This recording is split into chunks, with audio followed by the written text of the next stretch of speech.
முதலமைச்சருக்கு மிக மனதுக்கு நெருக்கமான இயக்குனர் அட்லி. அவர் எடுக்கிற படம் பூரா பார்த்தீங்கன்னா பல சிறந்த திரைப்படங்களில் இருக்கிற காட்சிகளை எடுத்து போட்டு ஹிட் கொடுப்பார். இந்த பக்கம் பேச தெரியாமல் இல்லை.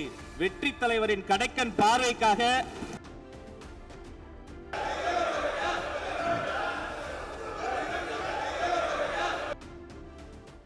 முதலமைச்சருக்கு மிக மனதுக்கு நெருக்கமான இயக்குனர் அட்லி. அவர் எடுக்கிற படம் பூரா பார்த்தீங்கன்னா பல சிறந்த திரைப்படங்களில் இருக்கிற காட்சிகளை எடுத்து போட்டு ஹிட் கொடுப்பார்.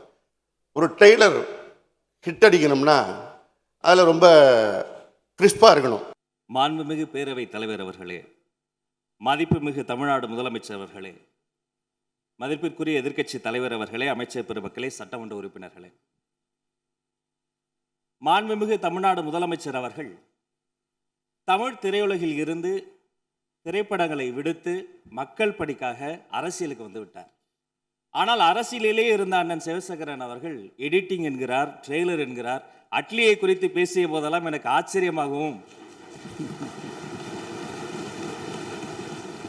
அதிர்ச்சியாகவும் இருந்தது.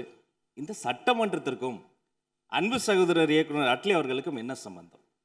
அதே போல அவர்கள் சொன்னதை, ஜனநாயகத்தினுடைய பெரிய பலமே எதிர்க்கட்சி தான். அவர்களினுடைய ஆக்கப்பூர்வமான விமர்சனங்கள், அவர்களினுடைய அறிவுரைகள், அவர்களினுடைய எதிர்ப்பு என்பது நமக்கு ஒரு வலிமையை சேர்க்கும், ஒரு பலத்தை கொடுக்கும்.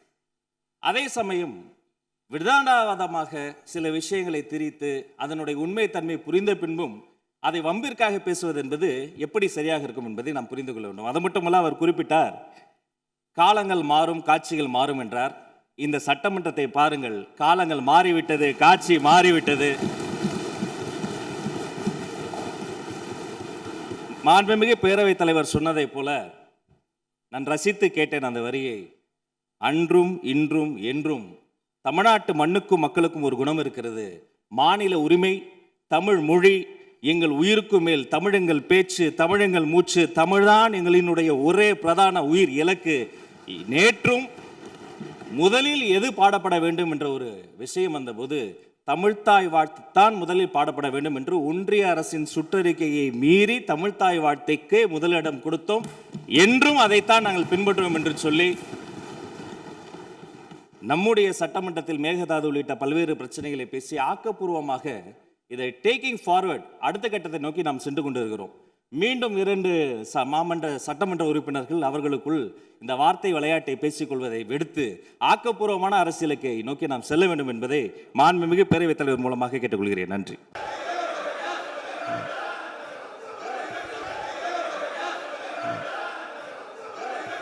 இந்த பக்கம் பேச தெரியாமல் இல்லை. வெற்றி தலைவரின் கடைக்கன் பார்வைக்காக கட்டுப்பட்டு ஒழுக்கத்தோடு, இதுவரை ஒழுக்கத்தோடு இருக்கிறோம், இனிமேலும் ஒழுக்கத்தோடு இருப்போம். அதே சபை ஒழுக்கத்தையும் ஒத்துழைப்பையும் அனைத்து கட்சி தோழர்களிடம் நான் விரும்பி வேண்டி உங்கள் மூலமாக கேட்டுக்கொள்கிறேன்.